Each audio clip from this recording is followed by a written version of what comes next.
오늘은 일본의 스타트업에 관한 이야기를 할 건데요. 새로 오신 분도 계시니까 간단하게 방 소개 또 드리면은, 네, 희나리 님도 반갑습니다. 이 레몬룸은 클럽하우스랑 카카오음에서 동시에 송출을 하고 있어요. 그래서 카카오음에서는 대화를 하거나 클럽하우스에서는 또 질문을 받고 하는데요. 보통 비즈니스나 비즈니스 모델, 그다음에 스타트업, 사이드 프로젝트, 사업이나 부업이나 창업에 관련된 대화나 여러 가지 주제에 대해서 이야기를 나누고 있고요.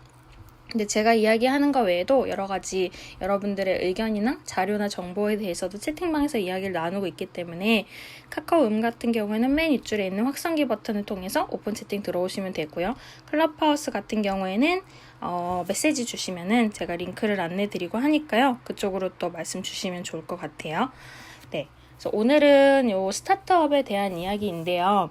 사실 제가 그동안에 이제 참 여러 가지 주제를 다루면서 스타트업에 대한 언급을 굉장히 많이 하고 있죠. 근데 스타트업들 중에서도 되게 초창기에 제가 나라마다 어떤 기업의 문화가 다르다 하는 얘기도 좀 했었는데, 그런 부분도 포함을 해서 오늘은 좀 멀고도 가까운 나라인 일본에 초점을 맞춰서 이야기를 하려고 해요. 근데 일본은 이렇다더라 라고 해서 좀 얘기가 끝나기보다는 사실 우리나라 입장에서도 일본에 진출을 하시는 경우도 많고, 아니면 바로 진출은 하지 않더라도 쟤네는 이런 비즈니스가 이렇게 돌아가는 것 같은데 우리도 좀 참고를 해야겠다, 혹은 내가 사이드 프로젝트 할 때 저런 관점은 좀 참고를 하면 좋겠다 라는 부분이 있을 수 있지 않을까 싶어서 그런 거를 좀 얘기를 드려보려고 해요. 그래서 그게 오늘 얘기 드리려는 취지이고요. 헬렌님, 써님도 반갑습니다.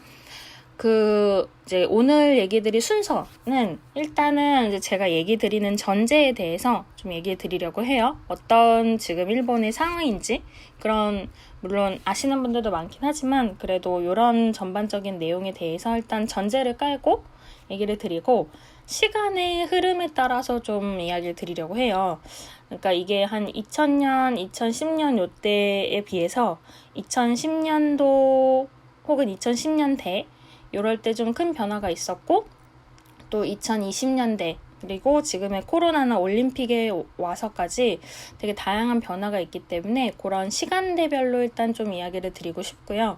그리고 나서 최근의 특징이 어떤가, 일본도 그렇고 일본에 진출해 있는 우리나라 기업들의 현황이라든지 그런 걸 좀 얘기 드리려고 하고요.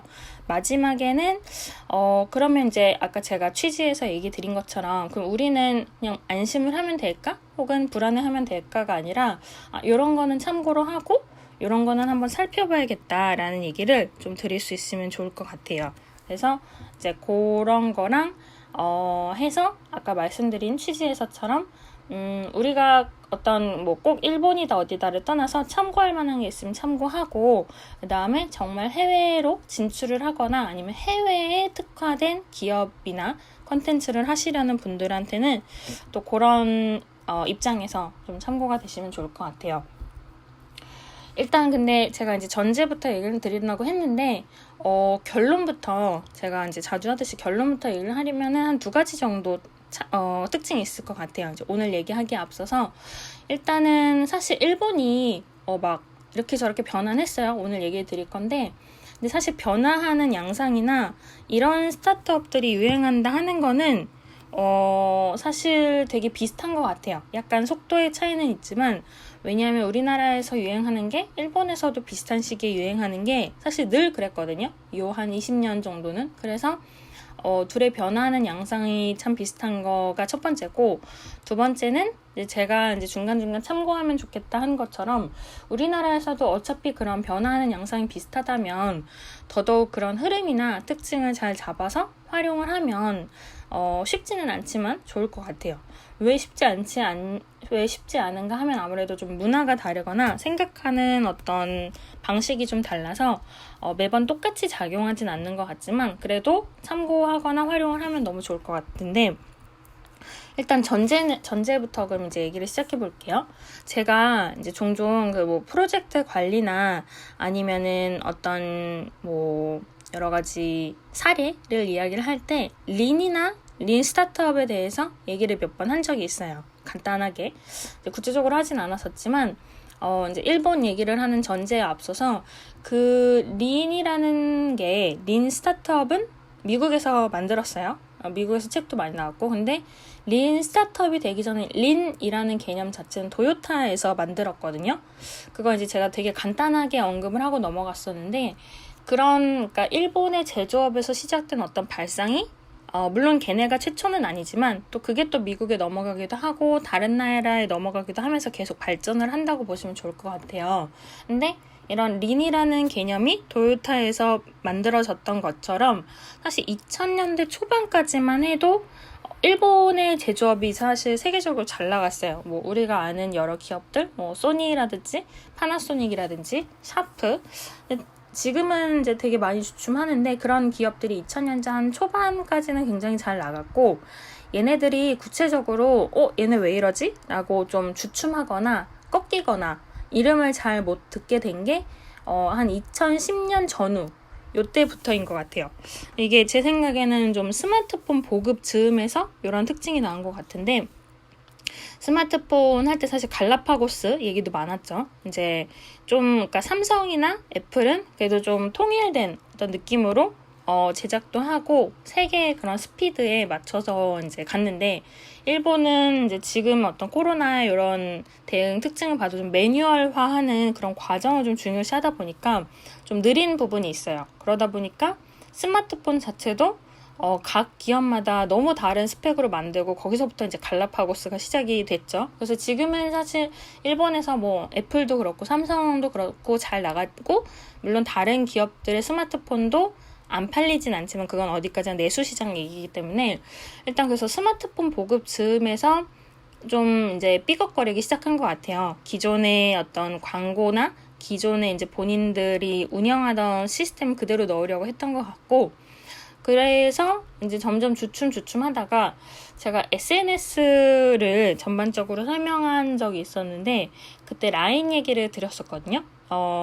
사실 네이버가 카카오톡이 막 잘 되기 시작할 때 네이버 톡이라는 거를 우리나라에서 냈었고 그게 잘 안 됐어요. 사라졌는데, 근데 물론 네이버랑 라인이랑 법인은 다르지만 일본 라인에서 톡을 냈죠. 라인이란 톡을 냈고, 근데 그것도 처음에는 마케팅 비용 엄청 쓰고 열심히 하다가 그 일본에서 지진 있고 좀 그런 자연재해가 있을 때에 그때 연락이 닿는 수단이 라인이 너무 잘 됐어요. 그래서 다른 어떤 연락 수단이 잘 안 되다 보니까 그때 라인이 되게 잘 되고 인기가 정말 높아졌고, 그래서 모든 사람들이 라인을 쓰게 돼서 우리나라에서 카톡해 하는 것처럼 일본은 모든 단어를 라인 해, 라인 보내라고 얘기를 하거든요.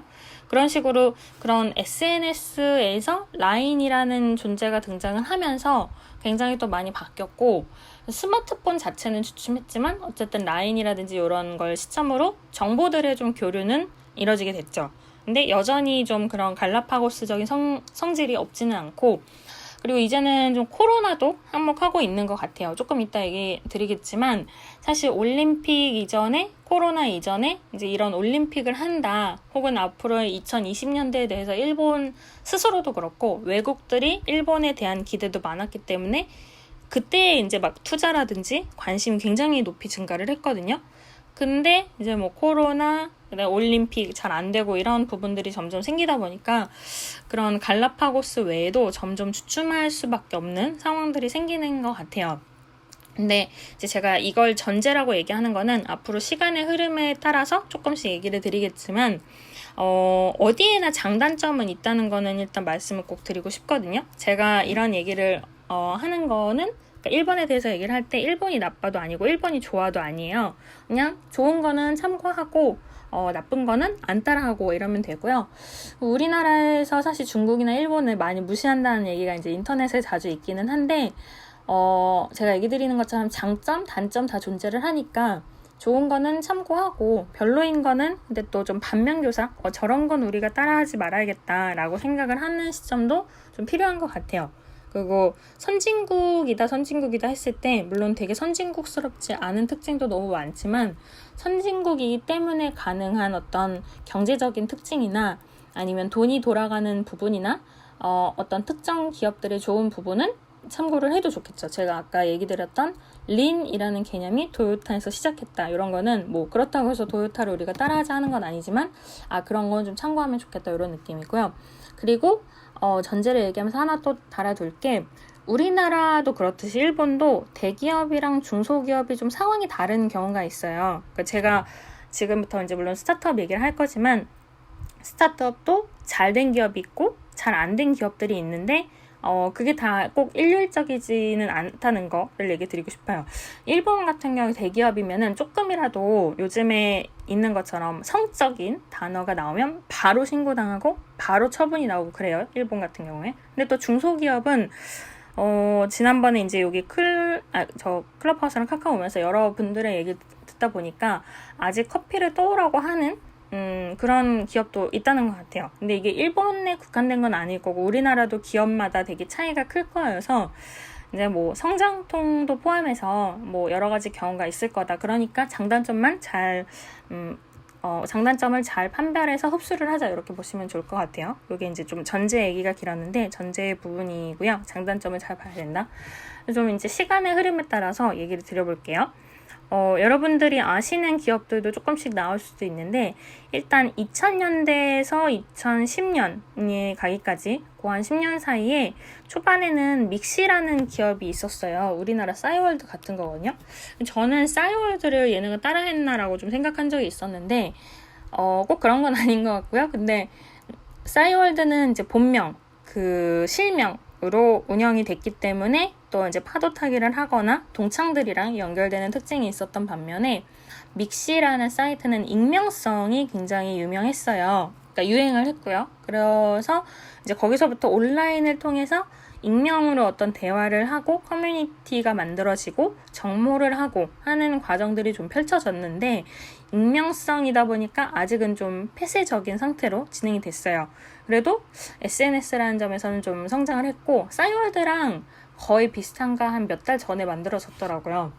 그래서 그런 식으로 조금 폐쇄적인 어떤 SNS가 있다가 근데 2000년대 후반에는 여러분도 알다시피 리먼 쇼크가 왔어요.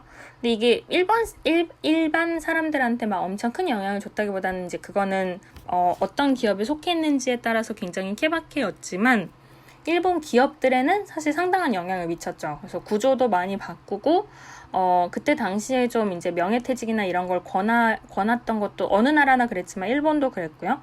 그런 식으로 좀 어떤 기업들이 잘 나가던 시대가 있었지만 2000년대 후반에 리먼 쇼크가 있으면서 좀 전반적으로 우리 미래 불안한 거 아니야? 괜찮나? 뭐 이런 인식도 조금씩 생기게 된 것 같아요.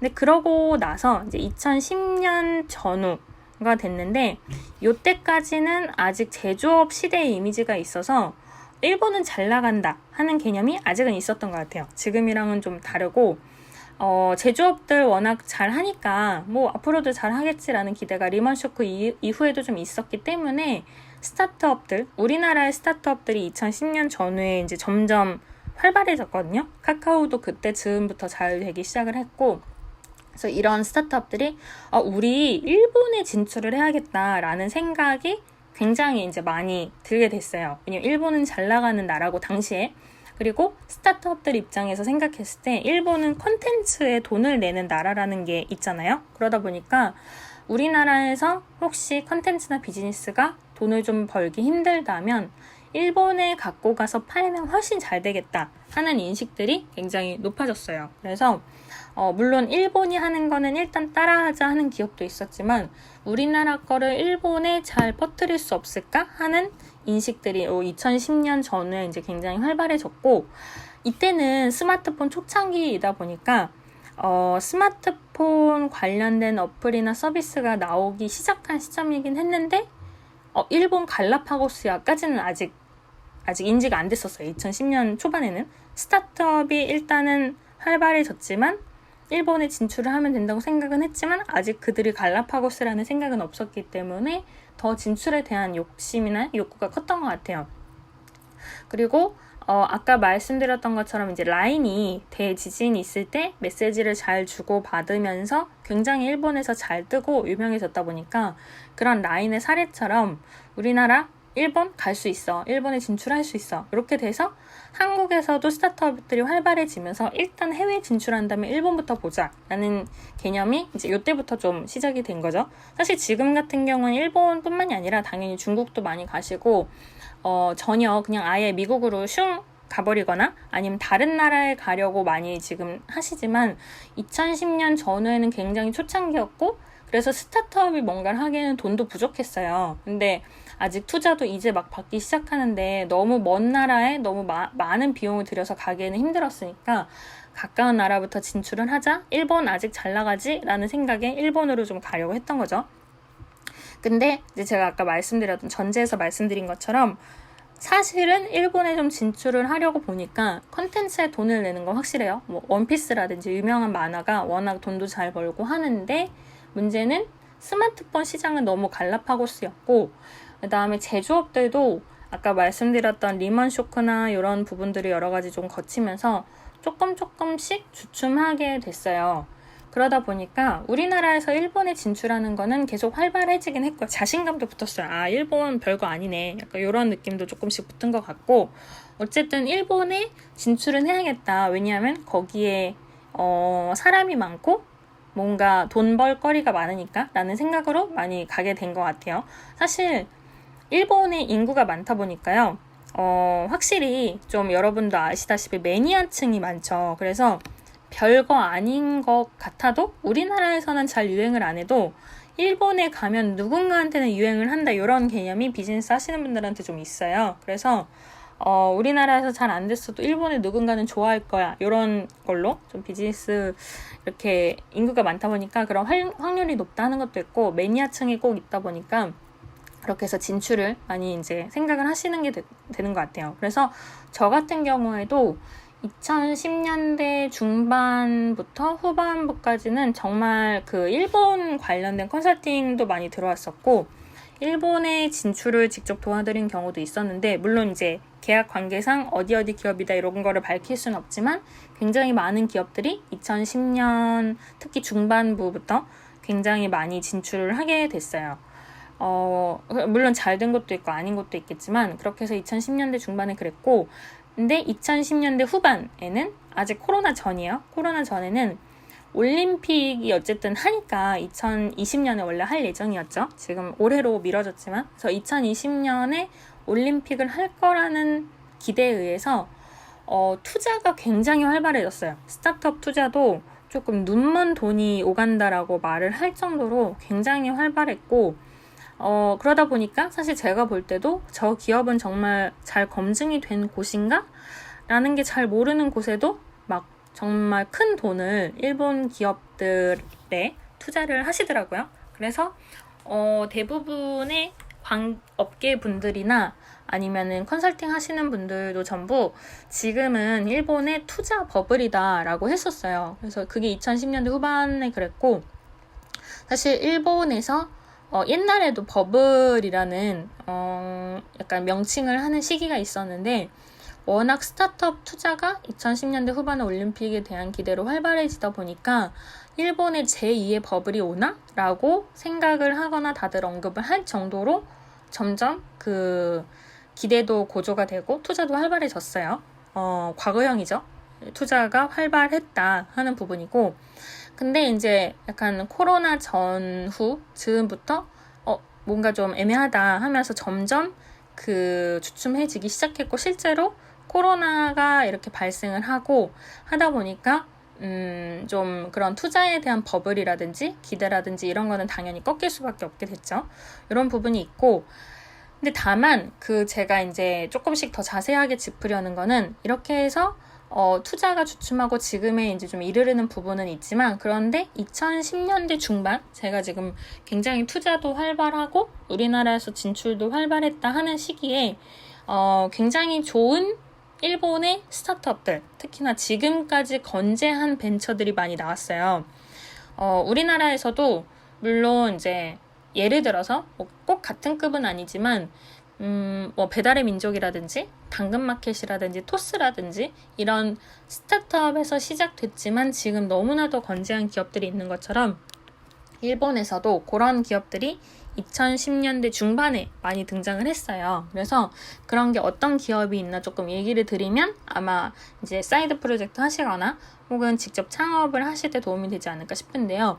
일단은 이제 몇 개 예를 드릴 건데 메루카리라는 기업이 있어요. 우리나라 당근마켓 같은 거거든요. 근데 여기 같은 경우에도 2010년 중반대 당시에 이미 하루에 10만 건 이상의 제품이 등록되고 뭐 앱 다운로드도 뭐 600만 건 이러면서 굉장히 인기를 끌었는데 사실 지금에 이르러서야 우리나라 당근마켓 버전인지 이제 예전 같으면 중고나라 뭐 번개장터 이런 느낌이죠. 그래서 그게 굉장히 잘 됐고 얘네가 2010년대 중반부터 인기를 끌기 시작했는데 아직까지 너무 건재해요. 그래서 당근마켓이 당근페이 만든다 이런 얘기 하고 있는데 지금 준비 중이죠. 근데 그런 것도 메르카리에서도 하고 있거든요. 메루페이라는 페이먼트 기능도 있고 통신사랑 연결돼서 뭐 좀 다양하게 하고 있어요. 그래서 그런 식으로 우리나라랑 제가 아까 전제에서 말씀드린 것처럼 우리나라랑 비슷한 어떤 흐름의 기업들이 굉장히 많기 때문에 이런 것들이 좀 참고가 되지 않을까 하는 거고, 물론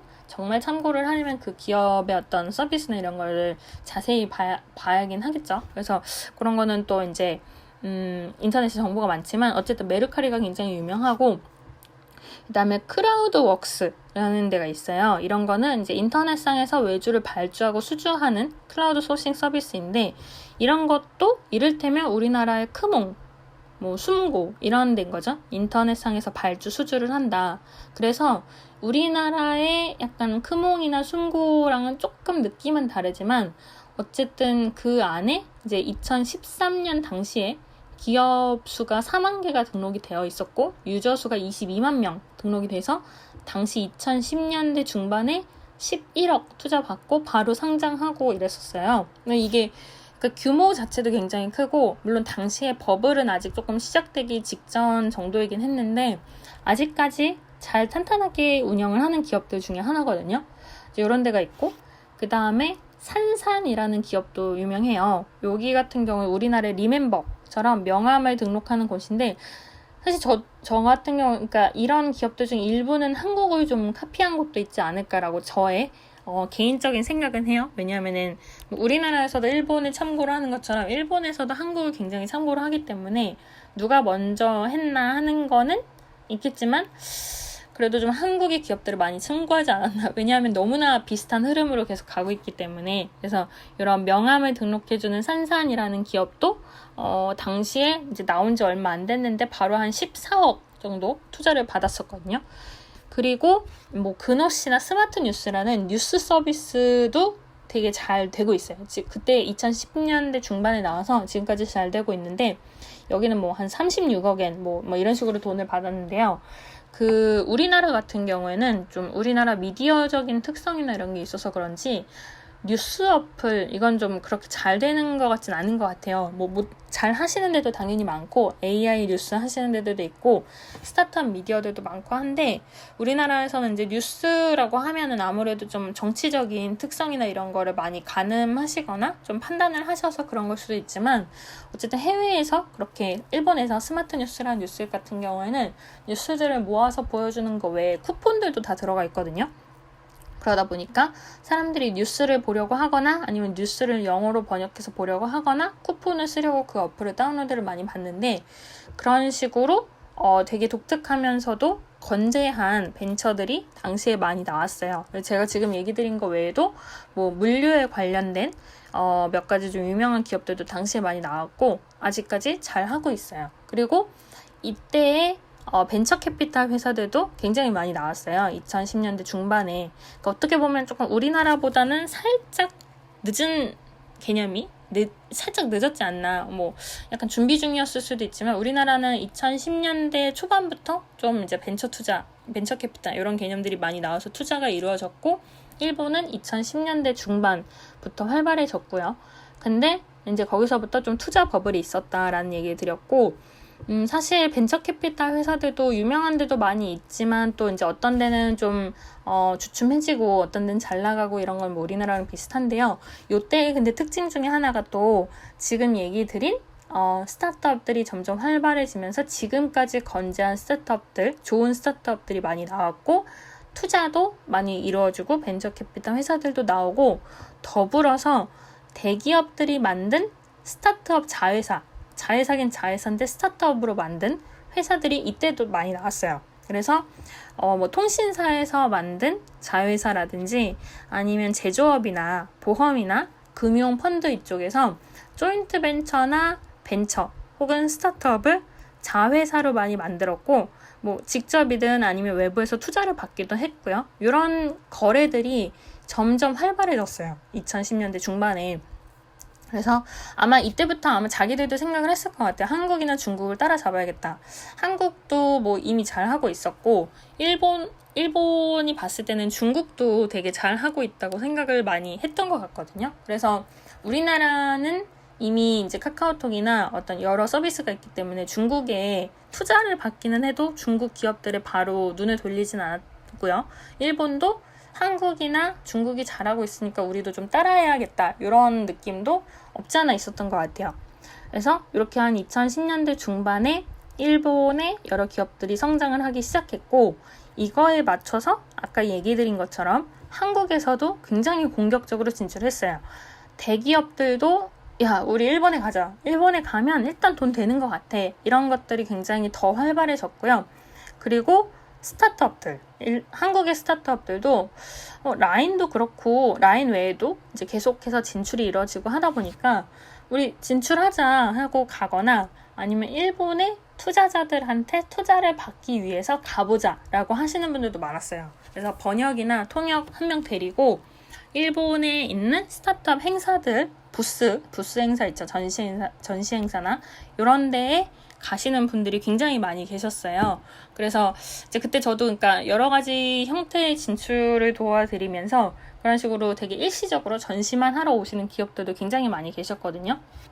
그래서 우리나라의 진출도 너무너무 활발했었고 아마 코로나가 아니었으면은 어쨌든 뭐 중간중간에 주춤은 하더라도 일본에 진출하려는 움직임은 여전히 건재했을 것 같아요. 우리나라가 진출하려는. 물론 지금도 온라인으로 많이 하고 계시지만 오프라인으로도 행사를 많이 오가면서 그런 서비스에 대해서 어필을 하는 기회를 더 많이 진행을 했을 것 같아요.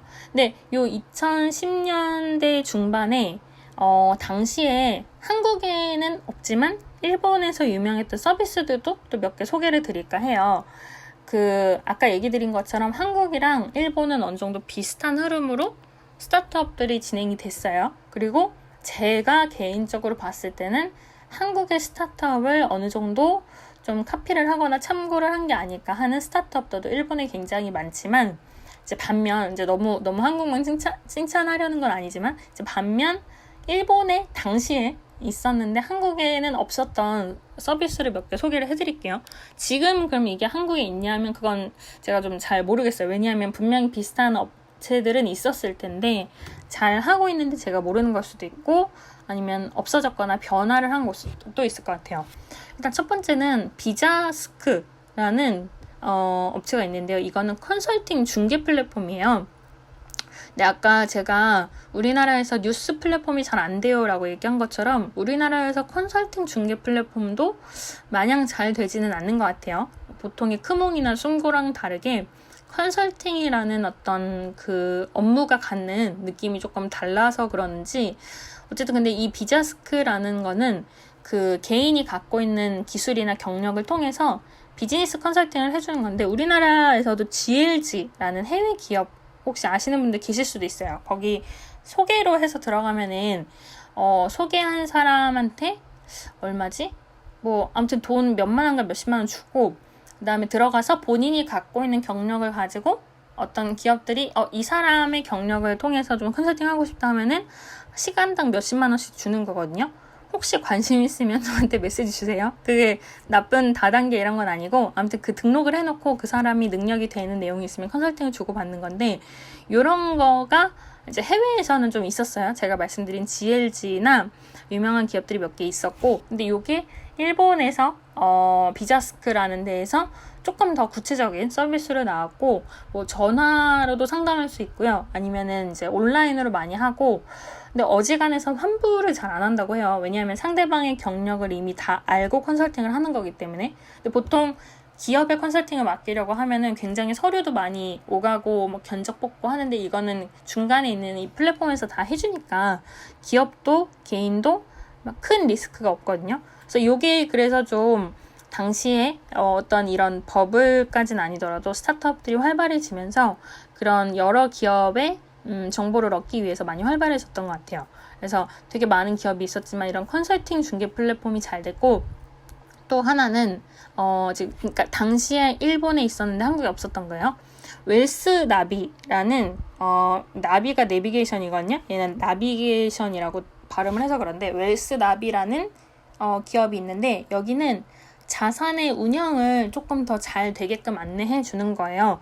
지금의 뭐 토스나 여러 가지 인터넷 뱅크가 시도하는 자산에 관련된 서비스들이랑 좀 비슷하다고 볼 수 있을 것 같은데요. 당시에는 우리나라는 아직 그렇게 활발하지 않았는데 일본에서 좀 요 웰스나비라는 데서 자산 운영은 이렇게 하는 거다라는 개인의 특화된 서비스들이 굉장히 많이 나왔었고 이거를 일본 내에서도 인기가 많고 그 다음에 해외에서도 점점 인기가 많아져서 당시에 투자도 많이 받고 진행이 잘 됐다고 해요. 그러다 보니까 이제 제가 지금 말씀드린 것처럼 일본에서는 있고 당시에 한국에서는 없는 것처럼 보여져서 이제 기사가 많이 나왔어요. 한국에서도 일본의 이런 기업들을 참고를 하자. 이런 컨설팅 중개 플랫폼이나 자산 운영을 안내하는 솔루션 플랫폼이라는 이런 좀 재미나면서도 정말 사람들의 돈에 대해서 잘 어드바이스 해주고 운영에 도움이 되는 이런 어플이나 이런 서비스를 한번 우리도 받아들여 보자 하고 이제 우리나라의 기사가 많이 났던 거거든요. 그래서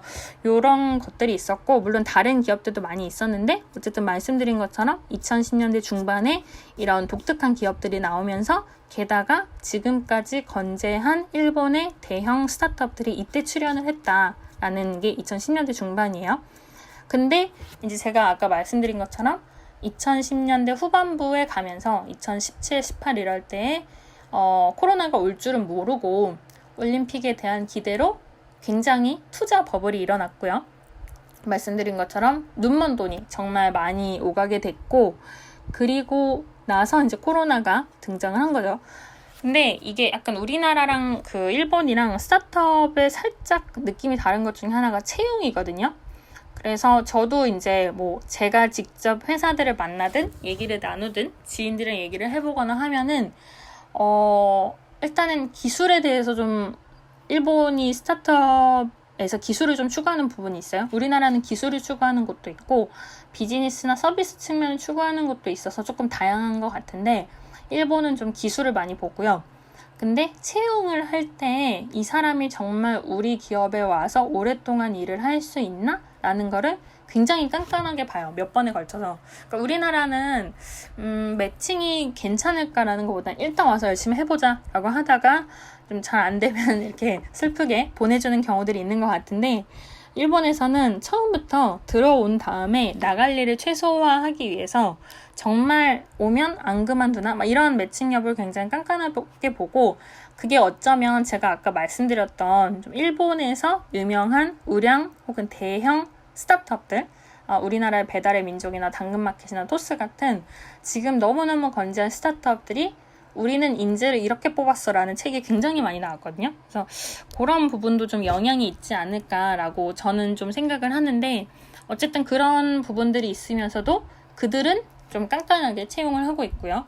그리고 제가 아까 말씀드렸던 2010년대 중반 후반 이때에 기술에 관련된 스타트업들이 많이 있다 보니까 그런 데 대해서 관심도 많이 높아졌고 AI를 활용한 스타트업들이 굉장히 많이 나왔어요. 뭐 문자를 인식해주거나 지금은 조금 당연한 서비스들인데 당시에는 굉장히 획기적이었고 특히나 여러분들 아시다시피 일본의 도장 문화가 있잖아요. 되게 아날로그한데 그 와중에 그 문자들을 그래도 인식해서 읽어주고 데이터화 해준다라는 점에서 일본에서 인정을 많이 받고 투자도 많이 받았던 것 같아요. 그런 AI 관련된 기업들이. 그래서 그런 것들이 어떻게 보면 우리나라랑 좀 비슷한 부분도 있고요.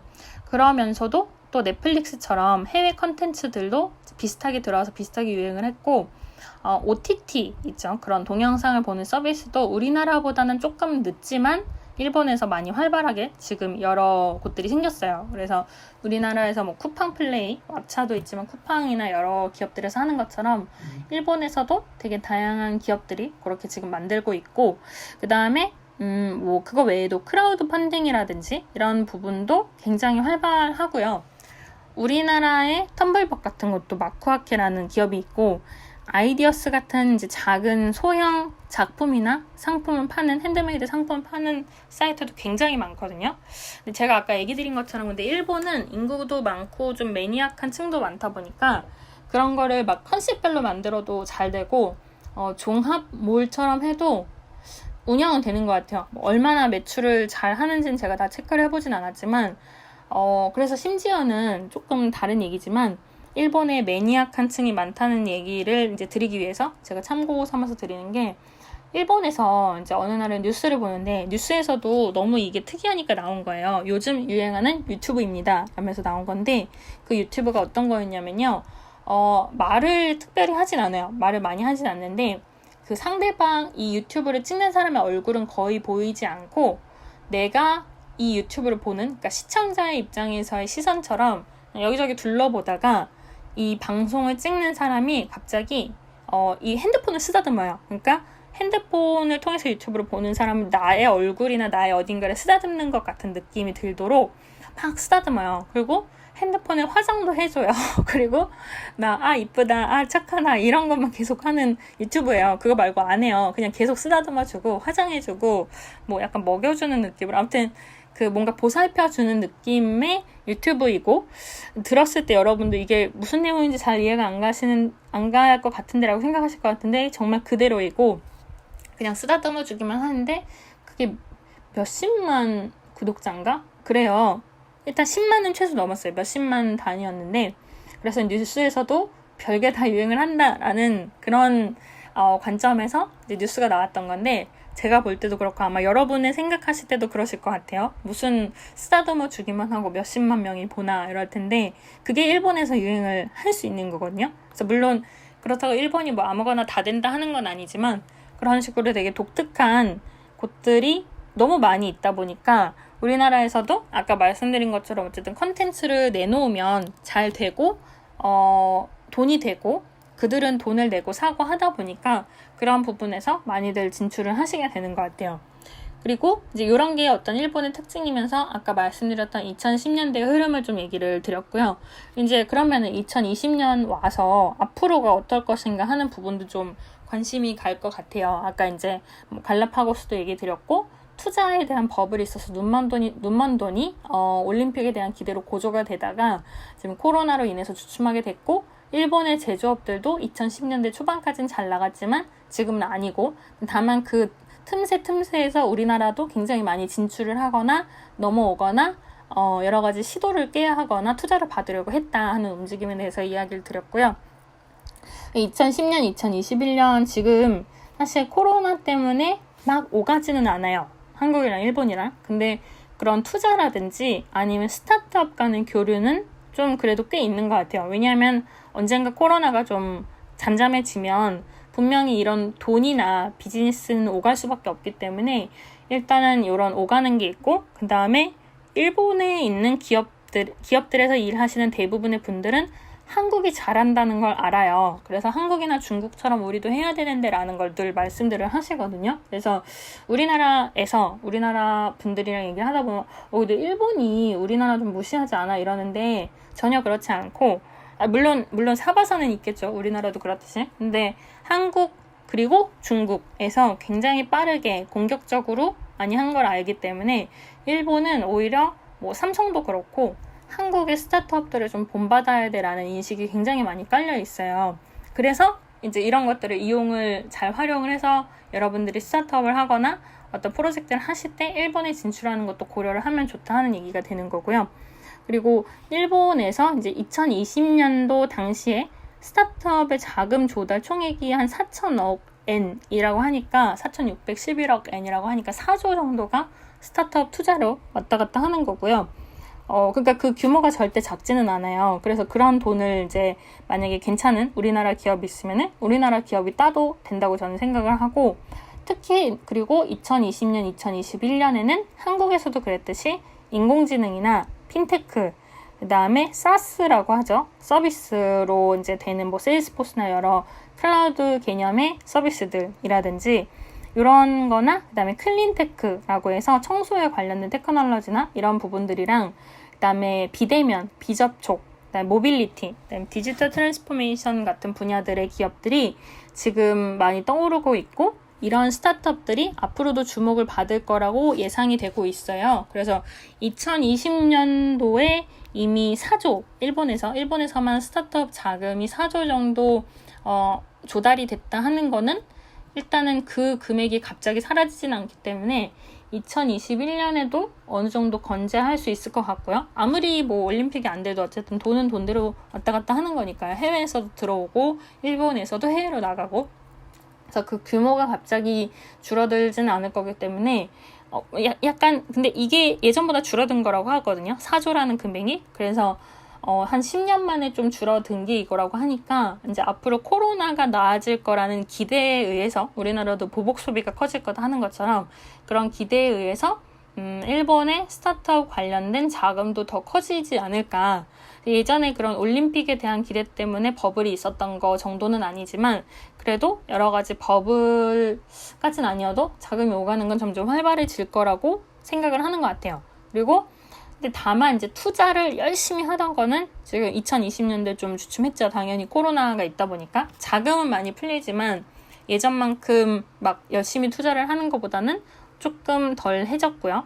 근데 그래도 뭔가 이런 핀테크 포함해서 제가 말씀드렸던 뭐 모빌리티나 디지털 트랜스포메이션 이런 게 계속 되고 있다라는 기사도 계속 나오고 이런 기업들이 있다라는 소개도 나오고 계속 기업들은 생기는 것 같아요. 우리나라만큼 이제 작은 기업들이 많이 생기는 정도는 아니지만 그래도 좀 예전보다는 시도를 많이 하고 있고요. 그다음에 이제 예전에 ESG라는 개념에 대해서 뭐 환경이나 사회적 기여를 하는 기업들에 대해서 우리나라가 지금 많이 거기에 관심을 갖고 있다라는 얘기 드렸는데 그런 부분도 일본에서도 지금 환경에 관련된 거라든지 그런 쪽 기술에 대한 스타트업들의 관심이 많이 높아지고 있어서 요것도 좀 앞으로 비슷할 것 같아요. 우리나라랑 이제 흐름이 되게 비슷할 것 같고 그래서 아까 얘기 드리는 것처럼 사실 앞치락 뒤치락 해도 결국 우리나라랑 일본이랑 비슷하게 가고는 있거든요. 우리나라가 조금 더 빠르긴 한데 가끔 우리나라가 미처 생각지 못하거나 아니면 우리나라 인구상 어려웠던 부분은 일본에서 하는 식으로 결국 좀 같이 가는 느낌은 있어요. 그래서 좀 다양하게 지금 스타트업들은 계속 생길 것 같고 그리고 지금 코로나 이런 게 있다 보니까 백신이 이렇게 되면 스타트업들이 이렇게 바뀔 것이다 라는 약간 예측 기사도 좀 많이 나오는 것 같긴 해요. 근데 다만 이제 미디어들에서 봤을 때는 그래도 뭐 이런 코로나에 대한 나아질 거라는 기대뿐만이 아니라 지금 스타트업들에 대한 투자가 조금 예전보다 소극적이 됐다는 관점이 있기 때문에 다시 공격적으로 될 거다라는 추측이 많이 있어서 더 많은 돈이 오갈 걸 생각하면 역시 아까 말씀드린 것처럼 우리나라에서도 그런 투자를 받으려고 움직이거나 아니면은 좀 한국 스타트업들이 미리 일본으로 좀 진출을 해서 따라하기 전에 아예 가서 진출을 하거나 파트너십을 맺는 게 더 나을 수도 있겠죠. 그래서 그런 부분들이 있어요. 그래서 지금 제가 이제 2000년대 정도부터 그 2020년대 지금에 이르기까지 좀 시간별로 얘기를 드리고 있는데 결국 그러면 지금 어떠냐고 했을 때 스타트업이 애쓰고 있다. 이제 이런 결론이 있을 것 같고요. 참고로 일본에서 스타트업을 지원하기 위한 대책이나 방안으로 여러 가지 있는데 이런 거 조금 소개드리고 이제 오늘 얘기드린 내용 정리드리고 하면 좋을 것 같아요. 일단은 일본에서 스타트업들을 많이 지원을 하거나 해외 스타트업들을 유치를 하기 위해서 법인세 할인을 많이 애쓰고 있어요. 그래서 한 2023년까지는 벤처 기업을 더 열심히 발굴을 하겠다 해서 육성을 하고 있고 그다음에 외국인 대상으로 외국인이 창업을 하거나 이런 것도 조금 더 지원을 많이 하거나 메리트를 주는 쪽으로 움직이고 있어요. 그리고 뭐 스타트업 관련된 뭐 자금 조달 촉진을 열심히 한다 뭐 이런 거는 약간 이제 그냥 조금 뻔한 얘기 같지만 스타트업 비자를 지원하는 게 있거든요. 그래서 예전 같으면 기업 비자가 있으면은 좀 큰 규모의 금액으로 해서 해외에 있는 사람이 단순히 창업을 하러 일본에 들어갈 수는 있었는데 조금 제한적이었던 게 지금 스타트업 비자라는 거를 이제 아예 제도가 생기고 지원을 해주고 있기 때문에 그렇게 해서 해외에 있는 사업가가 일본에 체류하는 조건이 좀 완화가 됐어요. 물론 지금 좀 코로나 때문에 예전 같진 않지만 어쨌든 그런 부분들을 좀 활용할 수 있다 하는 게 일본에서 지원하는 부분이고 일본에서 이제 여러 가지 컨퍼런스나 프로그램도 굉장히 많이 있기 때문에 코로나 때문에 비대면이나 온라인 개최는 되고 있더라도 이제 이게 조만간 혹은 뭐 최소 내년에라도 풀리면 굉장히 많은 스타트업들이 이제 오가면서 커뮤니케이션을 하려고 할 거거든요. 왜냐하면 일본에 워낙 많은 인구가 있고 아까 얘기 드린 것처럼 말도 안 되는 유튜버여도 그게 또 먹히기도 하는 나라이기 때문에 이 생각을 하는 게 우리나라만 있는 게 아니거든요. 중국도 쟤네 왜 저러지? 하면서 들어오고 미국이나 유럽이나 이런 데서도 일본 가면 뭔가 팔리긴 팔려 라는 느낌으로 많이들 들어오기 때문에 그런 게 있고요. 그 다음에 요즘에는 MBA 대신에 스타트업의 연수를 보내는 일본의 대기업들도 많이 늘어났다고 해요. 그래서 예를 들면 도요타에서 신규 사업을 추진합니다 하면 MBA를 가는 게 아니라 물론 코로나도 있겠지만요. 근데 국내 MBA도 있겠지만 그런 게 아니라 그러면 관련된 스타트업에 잠시 가서 연수를 받고 오는 식으로 그렇게 해서 렌탈 이적이라는 단어로 많이 오가고 있다고 해요. 그래서 역시 좀 스타트업에 있어야 빠르게 스피디하게 업무 진행도 하고 의사결정도 하고 하다 보니까 그런 부분을 많이 애쓰고 있는 것 같아요. 아까 제가 얘기 드렸던 린 스타트업의 린이 도요타에서 출발한 일본에서 출발한 개념이다라는 것과 되게 사뭇 대조적이긴 한데 이런 부분들이 좀 특징으로 있는 것 같아요. 그래서 이런 부분들을 고려했을 때 한국에서 정말 일본에 많이 나갈 수 있다는 거를 저는 얘기를 드리고 싶고 일본의 디지털이나 IT가 좀 늦거든요. 우리나라보다. 여러분들도 아실 거라고 생각은 하는데 그러니까 기술적인 거에 굉장히 특화를 하지만 그래도 IT나 디지털이 우리나라보다 조금 늦은 감이 있어서 그래서 우리나라에서 잘 되고 있는 기업들이 일본에 혹시 비슷한 게 있더라도 가서 잘만 운영을 하면 물론 잘 운영하는 게 어렵지만 잘만 하면 아까 라인을 꿈꾸고 갔던 스타트업들처럼 굉장히 잘 할 수 있는 곳들이 많이 있을 것 같거든요. 그래서 뭐 라인 말고 요즘에 카카오 웹툰도 한국에서 일본이나 해외로 진출을 해서 워낙 매출을 잘 올리고 있다고 하고요. 그리고 그런 서비스들에서 모션을 좀 넣어서 웹툰을 보여준다든지 굉장히 독특한 부분들이 많이 나오는 것 같아요. 그래서 이런 부분들이 앞으로 뭐 이걸 K 스타트업이라고 또 우리나라 기사들은 많이 나오더라고요. 그래서 이렇게 하긴 하는데 어쨌든 앞으로 갈 수 있는 가능성이 무궁무진하다 하는 거랑 하지만 또 마냥 안심할 수는 없는 게 제가 알고 있는 일본의 지인들이나 아니면 클럽하우스에서 팔로우를 하면서 일본 사람들의 이야기를 듣다 보면은 물론 일본에서 스타트업은 우리나라만큼 막 잘 되지 않는 곳이 많기는 해요. 아니면 좀 늦거나 느리거나. 근데 실리콘밸리에 가서 창업을 하거나 스타트업을 하거나 운영하고 있는 일본 사람도 굉장히 많거든요. 물론 우리나라도 그렇죠. 우리나라에서 하는 게 아니라 스타트업을 실리콘밸리 가서 하시는 분들도 굉장히 많은데 그런 일본 사람들이 실리콘밸리에서 경험을 하고 혹시 그게 엑싯을 잘 해서 일본 경제가 조금 괜찮아진 다음에 다시 일본에 돌아오면은 또 조금 달라질 것 같아요. 시장이. 판이 조금 달라질 수 있을 것 같기는 해서 물론 그분들이 갑자기 일본에 오진 않겠죠. 미국에서 잘하고 있는데 근데 그래도 그런 가능성까지 생각을 하면 약간의 위기감은 있을 것 같고요. 그래서 아까 제가 말씀드린 것처럼 일본의 대기업들은 본인들이 한국이나 중국보다 뒤처져 있다고 인식을 많이 하고 있기 때문에 그런 뭐 실리콘밸리 출신을 모셔온다든지 하는 것도 언젠가 검토는 할 것 같고 하지만 이제 매뉴얼을 만드는 나라이기 때문에 매뉴얼화 하는 데에서 시간이 좀 많이 걸릴 수도 있겠다라는 부분이 있는 것 같아요. 그래서 일본 스스로도 위기감을 굉장히 많이 느끼고 있고 우리나라에서도 일본에 만약에 진출을 하는 스타트업이 있다면 그런 일본의 위기감이나 우리나라 혹은 세계의 여러 나라의 위기감을 잘 살펴보면서 움직이는 것도 여러 가지 진행할 수 있는 방법 중에 하나겠다. 라는 부분인 것 같아요. 그래서 이제 결론은 사실 아까 초반에도 말씀드렸지만 IT나 디지털 관련된 건 특히 뭐 컨텐츠도 물론이고 한국에서 일본으로 진출하면은 K-팝 버프는 아직도 유효하거든요. 그래서 워낙 잘 될 가능성도 있고 만약에 따라하거나 하는 게 걱정이 된다면 파트너십을 맺는 여러 가지 가능성도 있을 것 같고요. 가격이 좀 비싸도 그들은 일본 사람들의 이유가 있으면 사고 일본식 커스터마이징이 들어가면 또 사요. 와, 일본을 위해서 이렇게 애써줬구나 라고 자기들 딴에는 생각을 하거든요. 이제 불매 운동을 하려고 하면 걔네는 이제 우리나라보다 불매 운동을 잘 이뤄지는 거가 좀 포인트긴 한데 어지간해서는 불매 운동을 막 하진 않기 때문에 그런 커스터마이징을 고려하면서 넣으면 너무 인기가 잘 올라갈 수 있고요. 그리고 아까 말씀드린 것처럼 그럼에도 불구하고 서로 카피를 할 수가 있기 때문에 비슷한 서비스는 언제든지 나올 수 있는 것 같아요. 특히 일본에서 보면은 본인들끼리는 카피를 잘 안 하는 것 같은데 제가 봤을 때 해외에 있는 서비스는 한국이나 중국뿐만이 아니라 미국에 있는 거여도 해외 서비스는 정말 카피를 많이 하는 것 같아요. 그러니까 그게 카피해서 안 되면 말고 안 되면 빨리 버리자라는 시행착오의 개념에서 카피를 하는 카피캣 느낌이긴 한데 그래도 굉장히 활발하게 하고 있고요.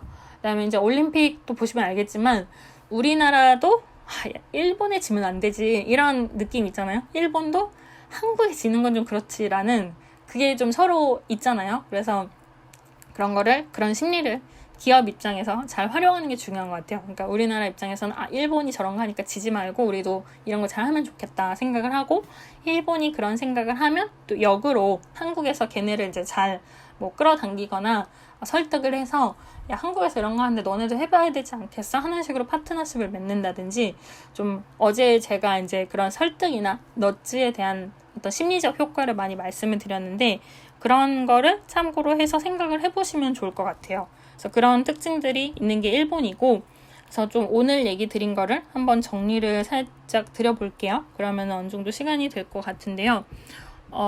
물론 혹시 질문 있으시거나 궁금하신 점 있으시면은 방 시작할 때 안내드렸던 채팅방에 써주시면 좋을 것 같아요. 오늘은 일본에 있는 스타트업들이나 기업들의 어떤 특징에 대해서 좀 얘기를 드렸어요. 근데 얘기를 드린 거는 물론 이제 평소에 얘기하는 내용들이 스타트업에 대한 얘기긴 하지만 또 해외에 진출하시는 경우들도 많이 있다 보니까 여러 사례를 좀 알아두시면 참고가 되지 않을까 하는 점에서 오늘의 주제를 선택을 했고요. 처음에 이제 전제를 얘기 드리고 시간의 흐름별로 얘기 드렸었는데 전제는 아까 중간중간 몇 번 언급했던 것처럼 린 스타트업의 린은 도요타에서 시작이 됐다라는 부분이 있어요. 그게 시작이 되던 2000년대 초반까지만 해도 일본의 제조업이 굉장히 잘 나갔고 그리고 이런 어떤 시간의 흐름을 보기에 앞서서 장단점은 잘 걸러서 들으면 좋다 하는 얘기를 드렸죠. 그리고 이제 2010년대 초반에 스마트폰이 2010년에 나오기까지 그 사이에 이제 되게 많은 변화가 있으면서 갈라파고스도 2010년 전에 시작이 된 얘기를 드렸었는데 일단은 2000년대에서 2010년대에는 그 싸이월드랑 비슷한 믹시라는 어떤 온라인 세상에서의 약간 폐쇄적인 커뮤니티에 대해서 얘기를 드렸었고요. 그리고 2000년대 후반, 한 2008년 이때 리먼 쇼크가 오면서 일본 기업들의 어떤 위기감을 심어준 부분이 있었다 하는 게 2000년대의 이야기예요. 그리고 나서 2010년대 전후 딱 한 2010년 정도에는 제조업이 아직은 잘 나갔었거든요. 당시에. 그러다 보니까 당시까지는 우리나라도 일본이 하는 건 좀 따라해 볼까 하는 의식이 굉장히 많이 있었던 것 같아요. 그래서 그때까지는 일본의 기업들을 많이 참고로 하면서 스마트폰뿐만 아니라 여러 서비스를 만들었지만 점차 그 부분이 갈라파고스라는 부분도 포함을 해서 좀 애매해지기 시작했고 일본 꼭 따라할 나라는 아니다 이런 개념이 좀 이제 인식이 생기기 시작했고요. 근데 그때 이제 라인이 너무 잘 되고 있었기 때문에 라인이 이제 그런 자연재해에 의해서 오히려 잘 된 케이스이긴 하지만 그런 걸 보면서 한국도 라인처럼 좀 나아가봐야겠다, 진출해봐야겠다라는 그런 개념이 이때 싹 트기 시작한 것 같아요. 그리고 2010년대 중반부터는 투자가 굉장히 활발해졌고요. 우리나라도 자신감이 붙었어요. 일본에 진출하면 뭐가 좀 되겠다.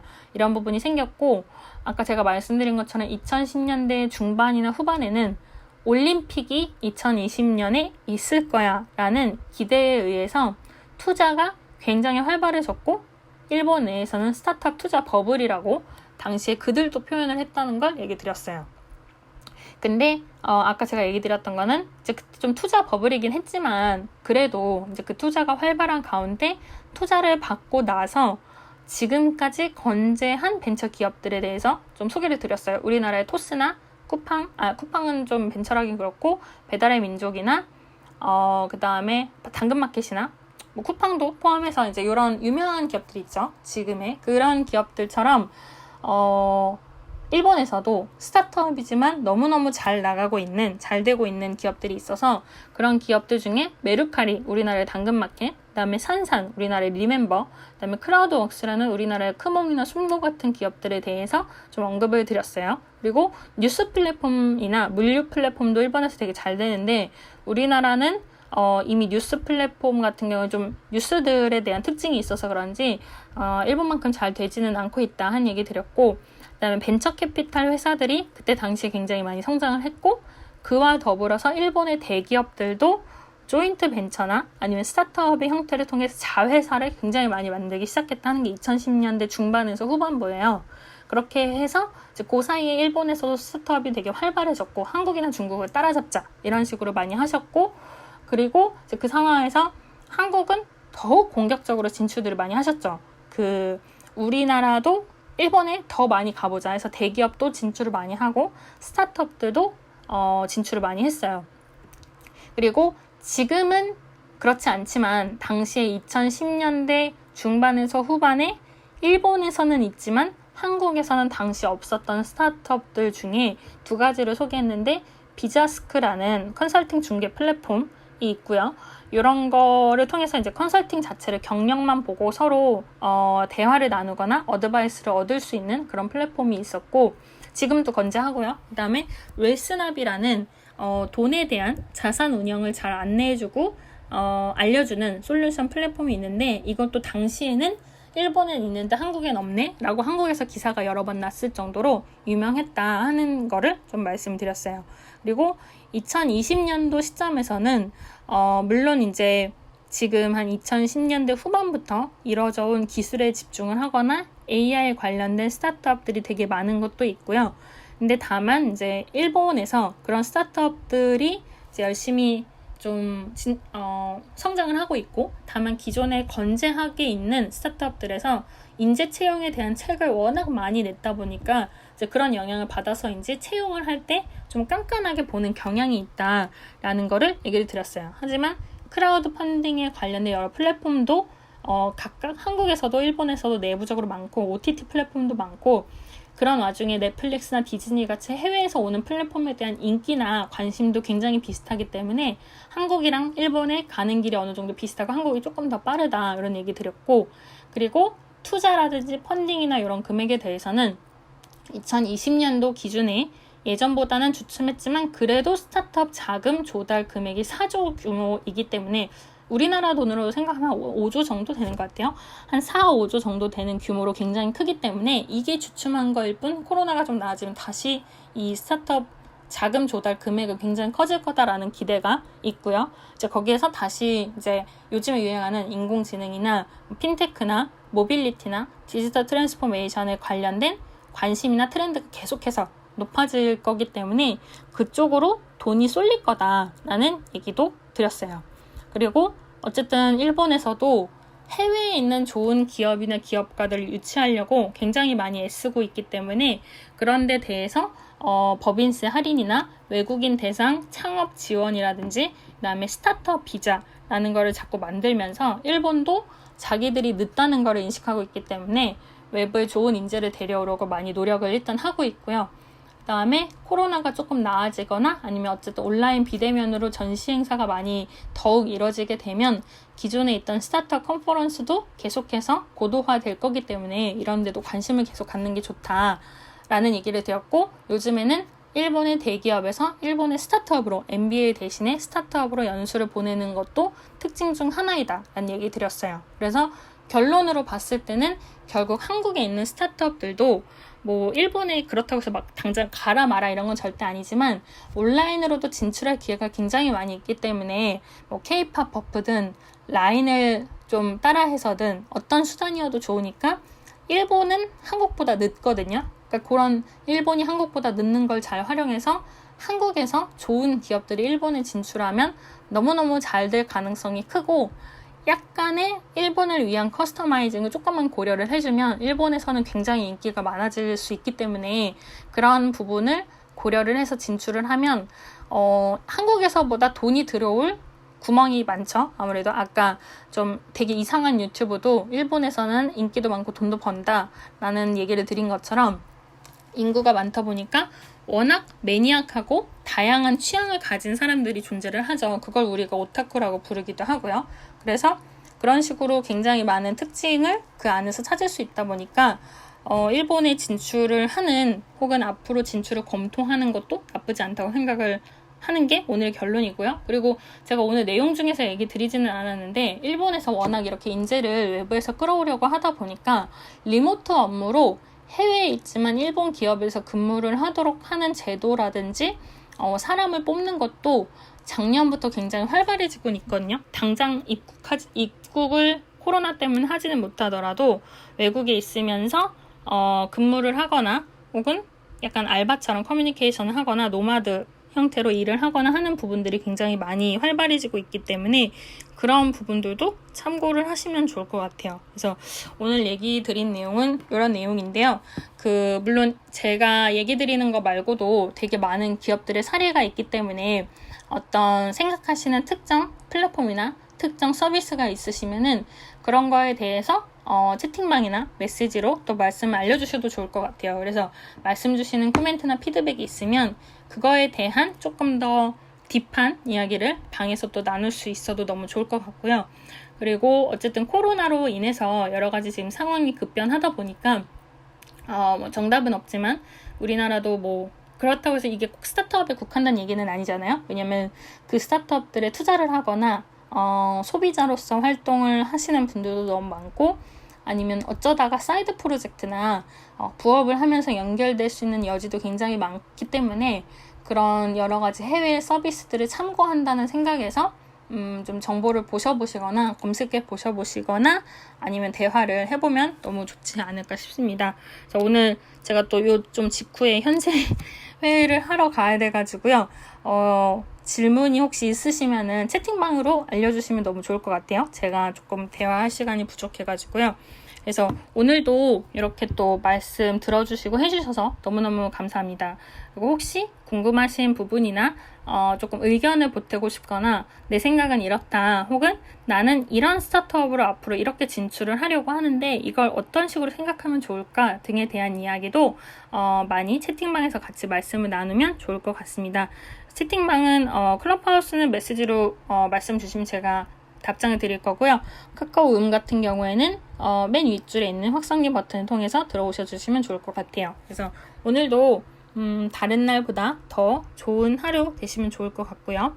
그리고 점심, 저녁 챙겨 드시고, 제가 조금 급하게 마무리하는 감이 없지 않아 있지만 그래도 양해해 주시리라 믿으며 오늘도 들어주셔서 너무너무 감사드리고요. 그러면은 방은 닫을게요. 좋은 하루 되세요. 이모티콘도 너무너무 감사합니다. 3, 2,